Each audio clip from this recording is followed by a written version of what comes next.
أحسن الله إليكم. سائل يسأل: كيف يقوي العبد صبره ويقينه؟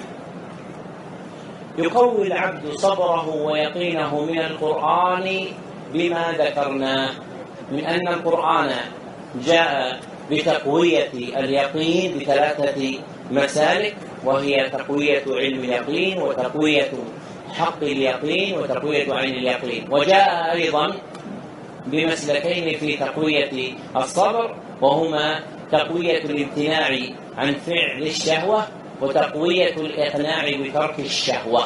فإذا قرأ العبد القرآن وهو يلتمس هذا قوي صبره ويقينه.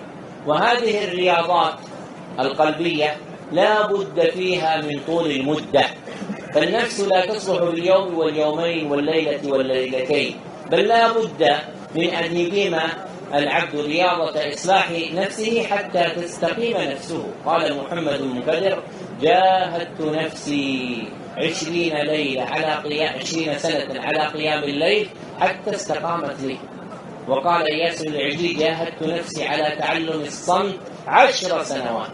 فإذا أراد العبد أن يقوى يقينه وصبره فلا بد أن يلتمس الطرق الموصلة إلى ذلك، ثم يأخذ فيها ويلازمها حتى تؤدي به إلى ما يرومه من الهدى واليقين والصبر.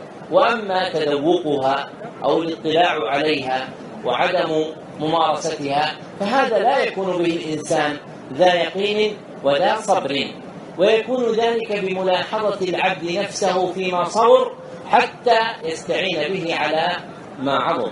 وقديما قلت لكم: من لم يصبر على عثرة قدم لم يصبر على ما فوقها من الألم. يعني أن الإنسان إذا أراد أن يروض نفسه بالصبر ينبغي أن يعودها أنه إذا عثرت قدمه أن يتجلد. بعض الناس الآن في بيته إذا عثر في الدرج ماذا يفعل؟ رجع إلى الدرجة ثم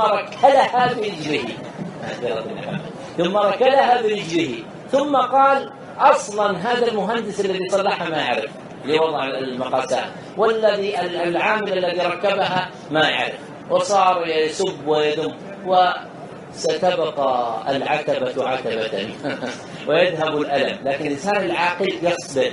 ولذلك قال ابن تيمية الحفيد: من لم يصبر صبر الكرام سلاسل والبهائم.